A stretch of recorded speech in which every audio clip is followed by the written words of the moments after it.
Story நேரம் தமிழ் வியூவர்ஸ்க்கு ஹாய். விஸ்பர்ஸ் ஆஃப் ஃபேட்டோட 15th எபிசோட்ல என்ன ஆக போகுது அப்படின்னு தான் இன்னைக்கு இந்த வீடியோல பார்க்க போறோம். லாஸ்ட் எபிசோட்ல தங்லி சொல்லிட்டு இருந்தான்ல, அந்த பில்லு பேலஸ்க்கு போனவங்க எல்லாம் திரும்பி வந்தது இல்லைன்னு யார் சொன்னா, போயிட்டு வந்திருக்காங்களே அப்படின்னு சொல்ல சியோன் பாக்குறான். அட பாவி, நீ போயிருக்க, எதுக்காக போன அப்படின்னு கேட்க, அதுவா எனக்காக ஒரு சவப்பெட்டி திருடுறதுக்காக போனேன் அப்படின்னு கூலா சொல்லிட்டு தங்லி அங்கிருந்து போயிட்டு இருக்கான். உடனே மத்தவங்க 2 பேரும் ஓடி போயிட்டு தங்லிட்ட கேக்குறாங்க, அம்மா இன்னைக்கு நம்ம ஹோட்டல் ஒருத்தனை பார்த்தோம்ல, அவன் யாரு அப்படின்னு பேசிட்டு இருக்க. தங்லி மறுபடியும் யோசிச்சு பாக்குறான். கூடிய சீக்கிரம் அவனை நம்ம பார்க்க தானே போறோம் அப்படின்னு மனசுக்குள்ளேயே யோசிச்சுட்டு இருக்கான். ஏன்னா தங்லி இப்ப பில்லு பேலஸ்க்கு தான் போறான் அப்படிங்கிறது இப்ப எல்லாருக்கும் கிட்டத்தட்ட தெரிஞ்சிருச்சு போல. அதுவும் அந்த ஆள் வேற பார்த்தான்ல. சோ கண்டிப்பா பில்லு பேலஸ்க்கு போறத பத்தி அவன் யாருன்னே தங்லிக்கு தெரியாட்டி கூட ஏதோ முக்கியமான ஆளு போட்டு கொடுத்திருப்பாங்கிறது மட்டும் நல்லாவே தெரியுது. உட்காந்து குளிர் காஞ்சிட்டே கையில ஒரு கைத்தடி வச்சுக்கிறதுக்கு ரெடி பண்ணிட்டு இருக்கான். ஆமா, நீங்க எல்லாம் பில்லு பேலஸ பத்தி கேள்விப்பட்டிருக்கீங்களா, என்ன நினைக்கிறீங்கன்னு தங்லி கேட்க சியோன் பாக்குறான். அங்க வாங்கியும் சொல்லிட்டு ஒரு ஓனர் இருப்பாராம். அந்த ஓனர் குறி வச்சா தப்பவே தப்பாதாமே, பயங்கர ஷார்ப்பான பார்ட்டியாமே அப்படின்னு சொல்லிட்டு, ஆனா யார் வம்புக்கும் தும்புக்கும் போகாம இருக்காராமே அப்படின்னு சொல்ல ஷென்னு பாக்குறான். கொஞ்சம் வருஷத்துக்கு முன்னாடி, ஒரு 200 வருஷத்துக்கு முன்னாடி வரைய அந்த குடும்பம் பயங்கர ஃபேமஸா இருந்தது. ஆனா அதுக்கப்புறம் சில பிரச்சனைகள்ல மாட்டி அதுக்கப்புறம் ஃபுல்லா ஹிஸ்டரியே மாறிடுச்சு. சோ அவங்க எல்லாம் ஒளிஞ்சிருக்கதா கேள்விப்பட்டேன் அப்படின்னு ஷென்னும் சொல்லிட்டு இருக்கான். தங்லி பாக்குறான், இவங்க வந்துட்டு பல வருஷமா பல ஜென்மமா அங்க ராஜா இருக்காங்கல்ல, அவங்களுக்கு ராஜகுருவா இருந்த அட்வைஸ் சொல்ற குடும்பம் தான் அந்த பில்லு பேலஸ்ல இப்போ இருந்துட்டு இருக்காங்க. அப்படி ஒரு தடவை ஒரு 30 வருஷத்துக்கு முன்னாடி அந்த குடும்பத்தோட ஒரு ஆள் போயிட்டு இதுதான் யாங் அப்படின்னு சொல்லிட்டு ஒரு ஆளை இன்ட்ரோடியூஸ் பண்ணாங்க. அந்த யாங் ராஜா கூட ஒரு வருஷத்துலயே ரொம்ப ரொம்ப க்ளோஸ் ஆயிட்டான். ராஜா எந்த சொன்னாலும் யாங் சொல்ற பேச்சு தான் கேட்டாருன்னு தங்லி கதையை சொல்ல ஆரம்பிக்கிறான். யாங் வந்து தங்லியோட மறுபிறப்பு தான் அப்படின்லாம் சொல்லிட்டு கூட பேசிட்டு இருந்தாங்கல்ல, அந்த யாங்க பத்தி தான் தங்லியும் இப்ப சொல்ல ஆரம்பிக்கிறான். உடனே சியோன், அப்படியா, உண்மையாவா அப்படின்னு கேட்க, ஆமா, அந்த யாங் ராஜாவை கைக்குள்ள போட்டுட்டு எல்லா விஷயத்தையும் அவனோட இடத்துக்கு கொண்டு வந்துட்டான். அப்புறம் அந்த ராஜாவே அழிச்சிட்டு ஃபுல்லா அவனே கொண்டு வந்துட்டான். அவனோட பவரை எல்லா இடத்துலயும் கொண்டு போயிட்டான். மக்களோட சதையையும் ரத்தத்தையும் வச்சு பில்லர்ஸ் கூட கட்டினதா ஒரு கதை இருக்கு அப்படின்னு தங்லி சொல்ல, ஆனா அந்த பில்லர்ஸ் ஃபுல்லாவே இரும்புல தானே கட்டியிருக்காங்க அப்படின்னு சியோன் சொல்லிட்டு இருக்கான். அது வெளியே இருந்து பாக்கிறதுக்கு அப்படிதான் தெரியும், அதுக்குள்ள என்ன இருக்கோ. ஆனா இப்ப கொஞ்சம் யோசிச்சு பாரு, இப்ப நம்ம அந்த வாங்கியோவை பார்க்க தான் போயிட்டு இருக்கோம்னு சொல்ல, அந்த வாங்கியும் வம்பு தும்பே வேணான்னு சொல்லிட்டு ஓரமா எங்க போய் ஒளிஞ்சிட்டு இருக்கான். குடும்பத்துக்கு கெட்ட பேர் வந்துருச்சு, போய் யாங்க போய் ராஜாட்ட இன்ட்ரோடியூஸ் பண்ணிட்டோமே அப்படின்னு சொல்லிட்டு. இப்ப ஏற்கனவே நம்ம தங்லி அந்த யாங் இருக்கான்ல, அவனோட மறுபிறவின்னு சொல்லிட்டு இருக்காங்க. இப்ப நம்ம தங்லிய வர கூட்டு போறோமே, அது ஆபத்தா இருக்காதா அப்படின்னு கேட்டுட்டு இருக்க. தங்லி, கண்டிப்பா ஆபத்தா தான் இருக்க போகுது அப்படின்னு சொல்லிட்டு இருக்கான். ஆமா, உனக்கு ஒருவேளை நான் உண்மையாவே இந்த யாங்கா இருப்பேன்னு தோணவே இல்லையா அப்படின்னு தங்லி கேட்க, சியோன் பாக்குறான், இல்ல நீ இருக்கிறதுக்கு வாய்ப்பே இல்ல, நீ இந்த அளவுக்கு ஒரு மோசமான ஆளே கிடையாது, எனக்கு தெரியும். அதுவும் இல்லாம உனத்தில மார்க் வருது இல்ல, அதை பார்த்தா எனக்கு பயமா இல்ல, பாக்கிறதுக்கு அழகா இருக்க மாதிரி தான் இருக்கு. இப்ப எதுக்கு நீ கைத்தறி ரெடி பண்ணிட்டு இருக்க அப்படின்னு கேட்க, சும்மா வாக்கிங்க்கு சப்போர்ட்டுக்கு தான் அப்படின்னு நம்ம தங்லி சொல்லிட்டு இருக்கான். இந்த வாக்கிங் சப்போர்ட்டுக்கு ஏதாவது ஒரு மரத்தை போய் வெட்டி கைத்தறி செய்ய வேண்டியதானே, ஸ்பெஷல் மரத்தை தேடி என்ன எவ்வளவு தூரம் அமிச்ச அப்படின்னு சியோன் திட்ட ஆரம்பிக்கிறான். ஷென்னு மட்டும் கையில ஒரு மணி வச்சிட்டு இருக்கான். நம்ம தங்லி கொடுத்தான்ல, அதே பச்சை முத்து தான். இத முத்து இருந்தா குளிரவே குளிராது போலன்னு சியோன் சொல்ல, ஆமா ரொம்ப பவர்ஃபுல்லானது அப்படின்னு ஷென்னும் சொல்லிட்டு இருக்கான். இங்க இன்னொரு பக்கம் பார்த்தா ஒரு இடத்துல நம்ம லூயன் வந்துட்டு இருக்கான், கூடவே அல்லகை போனை கூட்டிட்டு. நம்ம பாஸ் நிக்கிறாரு, பூனை எல்லாம் கொஞ்ச நேரம்ல வா அப்படின்னு சொல்லிட்டு அங்க லூயன் சொல்லிட்டு இருக்கான். முன்னாடி போய் பார்த்தா நம்ம கோஸ்ட் இருக்கானே, அவன் கூலா உட்காந்துட்டு அந்த பூனையை கொஞ்சிட்டு இருக்கான்.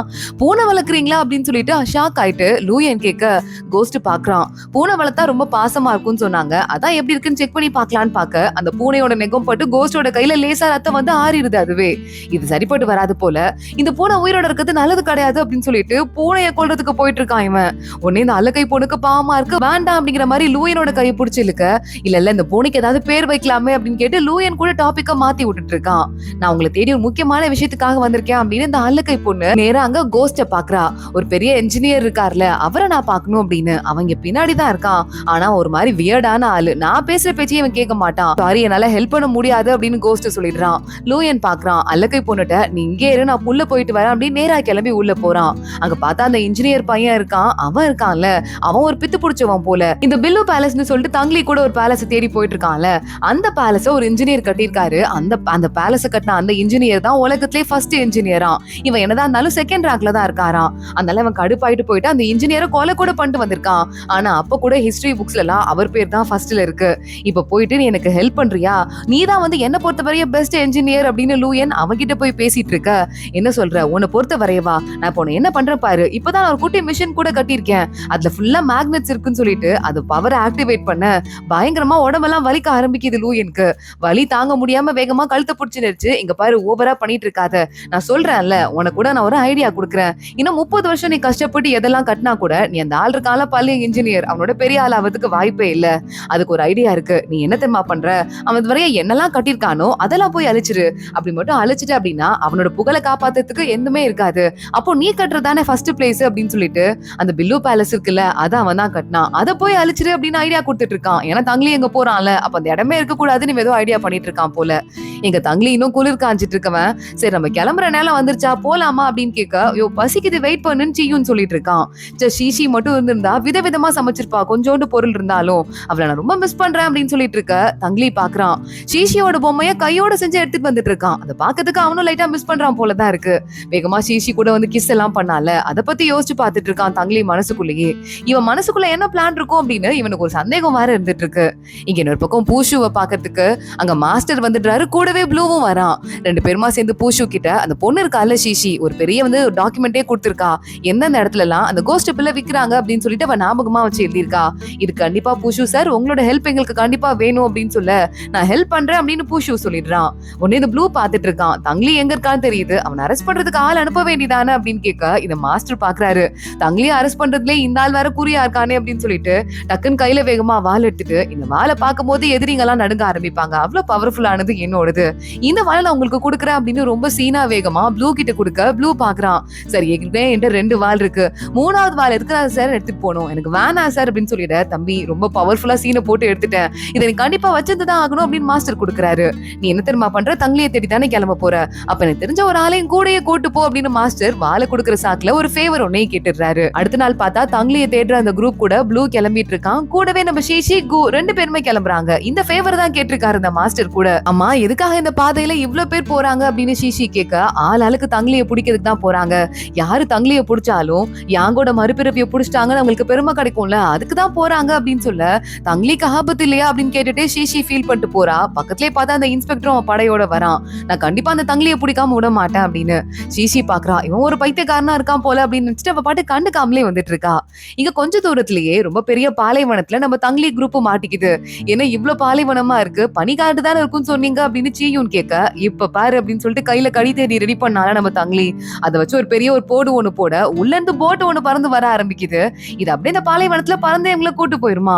ஏ சூப்பர் ஐடியா, ஏறு ஏறு அப்படின்னு சொல்லிட்டு சீயுன் ஏறிக்கிறான். மத்த 3 பேரும் அங்க வந்து ஏறிக்க போட்டு கிளம்ப ஆரம்பிக்குது. இது ஒரு பெரிய அனிமல் மாதிரி கூட வருது.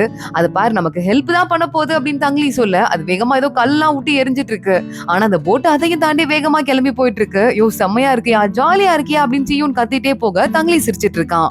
இந்த 3 பேரையும் இந்த போட்டு கூட்டு போயிட்டு ஒரு பனி காட்டுல இறக்கி விட்டுருது. ஆமா பனி இடம் வந்துருச்சு, என்ன இப்படி இருக்கு, பனி அதுக்குன்னு கொட்டுதே அப்படின்னு புலம்பிட்டு சீயுன் நடக்க ஆரம்பிக்கிறான்.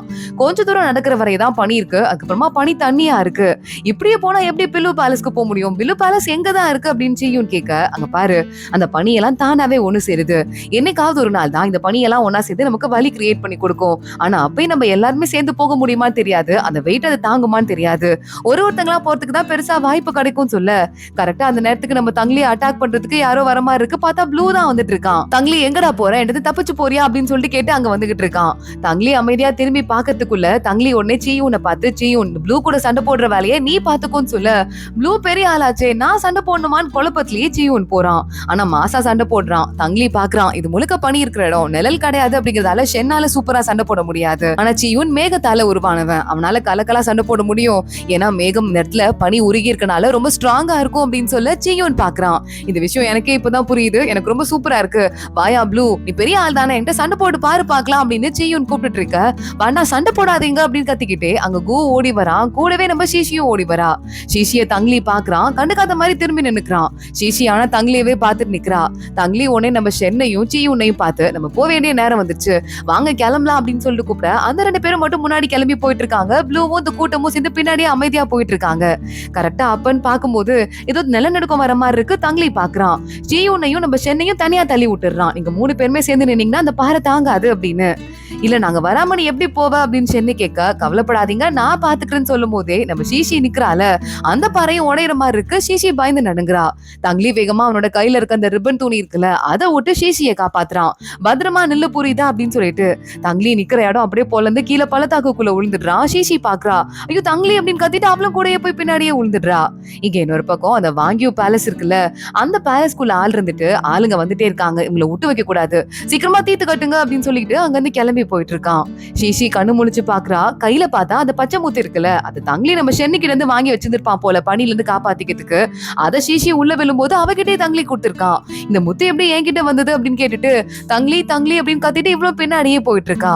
இங்க மத்த 4 பேரும் வெளியே நின்னுட்டு இன்னும் 2 பேரும் உள்ள விழுந்துட்டாங்க. நம்மளாலையும் போனாலும் உள்ள காப்பாத்த முடியாது. குளிர் நடுக்க ஆரம்பிக்குது. இந்த வழியா போனா ஆனா பில்லு பேலஸ்க்கு போக முடியாது. நம்மள சார் நம்ம பில்லு பேலஸ்க்கு தானே போக சொன்னாரு. நம்ம போலாவா அப்படின்னு சென்னு கூப்பிட மத்தவங்களும் பாக்குறாங்க.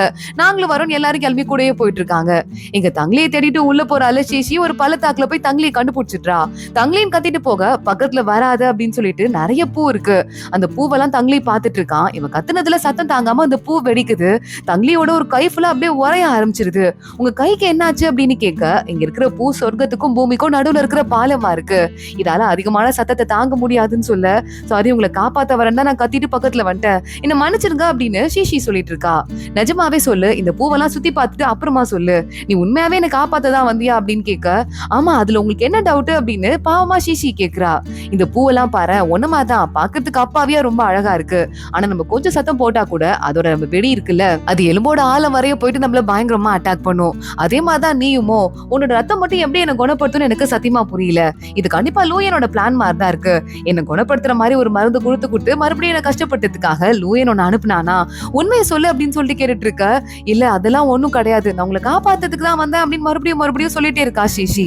என்னால அது நம்பவே முடியல அப்படின்னு தங்லி அவளையே குறுன்னு பாத்துட்டு உனக்கு நல்லாவே தெரியும் இந்த பள்ளத்தாக்கு கூட நான் உளுந்திருக்கேன்னா என்ன காப்பாத்திக்கிறதுக்கு என்கிட்ட ஏதாவது ஐடியா இருக்குன்னு உனக்கு தெரியும். அதனால நீயும் கூடயே உளுந்திருக்க நான் எப்படியும் உன்னை காப்பாத்திப்பேன்னு உனக்கு தெரியும். அது மட்டும் இல்லாம அப்பதான் என்கிட்ட நீ நம்பிக்கையும் அன்பையும் சம்பாதிக்கலாம் நீ வந்திருக்க. கரெக்ட் ஆன்சர் கேட்க இல்ல நான் உங்களை காப்பாத்துறதுக்கு மட்டும் தான் வந்தேன் அப்படின்னு சொல்லும் போதே அந்த பூலாம் அங்க வெடிக்க ஆரம்பிக்குது. சீசி பாக்குறா தங்லி பாதுகாப்பா இல்லாம நிக்கிறானே நம்ம வேகமா ஓடி போய் கட்டி பிடிச்சிக்கிறா. தங்லியாலே நம்ப முடியல இந்த பொண்ணு எதுக்கு நம்மள காப்பாத்துறா அப்படின்னு சொல்லிட்டு அவனோட பவரால அந்த அட்டாக் எல்லாம் அவளையும் தாக்காம தடுத்து நிறுத்திட்டு இருக்கான். சீசி பாக்குறா நீங்க ஏன் நம்பவே மாட்டீங்க அப்படின்னு சொல்லிட்டு கேட்டுட்டு இருக்க. கரெக்டா சரி ஓகே இன்னொரு தடவை நீ உயிர் போறதுல இருந்து தப்பிச்சிருக்க மத்ததெல்லாம் அப்புறம் பாத்துக்கலாம் அப்படின்னு தங்லி சொல்றான். அப்பன்னு பார்த்து அந்த வாங்கி இருக்கார்ல அதான் பில்லு பேலஸோட ஓனர் அந்த குரல் கேக்குது. நீ வரவே கூடாதுன்னு நினைச்சேன் திரும்பி நீ உயிரோட இருக்க கூடாதுன்னு நினைச்சேன் ஆனா திரும்ப வந்துட்ட. ஒருவேளை இந்த பனிக்காட்டுல இருந்து தப்பிச்சு வர முடிஞ்சதுன்னா நான் உன்னை பாக்குறேன் இல்லன்னா நீயும் சரி கூட இருக்க அந்த பொண்ணும் சரி எவனை பார்க்காம வர மாட்டீங்க அப்படின்னு சொல்ல அப்படியா யார் ஜெயிக்கிறான்னு பாப்போம் அப்படின்னு சொல்லிட்டு அங்க நம்ம சீசியோட கையை பிடிச்சிட்டு வா வெளியே போறதுக்கு ட்ரை பண்ணலாம் அப்படின்னு தங்லி அங்க வந்துட்டு இருக்கான். தங்லியோட கையெல்லாம் வேற உறைஞ்சிட்டே இருக்கு. சீசி பாக்குறா இந்த பச்சை மூத்த 2 பேரும் சேர்ந்து ஷேர் பண்ணிக்கலாம் அப்படின்னு சொல்றா. இல்ல நம்ம எக்ஸிட்ட கண்டுபிடிக்கணும் இந்த பச்சை மூத்த ஷேர் பண்ணா நம்ம 2 பேருக்குமே பார்த்தாது நீயும் உறைஞ்சுதான் போவ இங்க வா அப்படின்னு அவளை தூக்கிட்டு அங்கிருந்து தங்களே நடக்க ஆரம்பிக்கிறான். என்ன பண்றீங்க அப்படின்னு கேட்க இல்ல நீ ஒரு ரத்தம் தான் என் உயிரை காப்பாத்தோம்ல அப்புறம் எனக்கு கவலை அப்படின்னு சொல்லிட்டு சீசியை தூக்கிட்டு தங்களே நடந்துட்டு இருக்கான். சீசி கொஞ்சம் கொஞ்சமா அவளுக்கே தெரியாம காதல விழுந்துட்டு இருக்கா. இன்னொரு பக்கம் பில்லு பேலஸோட கேட்டு கிட்ட போயிட்டு இந்த 4 பேரும் நின்னுட்டு யோ கதவை திறங்கன்னு கத்த ஆரம்பிக்க ஒரு பையன் கதவை திறக்கிற மாதிரி இல்ல என்னது எவனும் நம்மள மதிக்கவே மாட்டான் அப்படின்னு இந்த 4 பேரும் நின்னுட்டு இருக்காங்க. நம்ம தங்களி அதோட எண்டுக்கு வந்துட்டு நம்ம சீசியை இறக்கி விடுறான். சீசி பக்கத்துல போலான்னு ட்ரை பண்ண தங்களி தடுத்து நிறுத்துறான். இங்க பனி கத்திலாம் இருக்கு நம்ம கண்ணுக்கே தெரியாம அப்படின்னு தங்களி கொஞ்சம் மேஜிக்க போட்டு காட்ட அங்க பக்கத்துலயே பனி கத்திலாம் இருந்துட்டு இருக்கு. இன்னும் இவ்வளவு ஆபத்தா இருக்கு இங்க இருந்து நம்ம எப்படி தப்பிக்க போறோம் அப்படின்னு பாவமா சீசி கேட்க ஆரம்பிக்கிறா.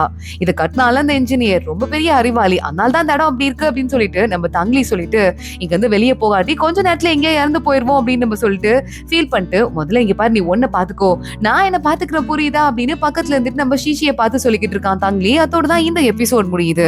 அடுத்து என்ன ஆக போகுது உண்மையாவே சீசி நல்ல பொண்ணா இல்லையா அப்படிங்கறதெல்லாம் தொடர்ந்து அடுத்தடுத்த வீடியோல பாக்கலாம்.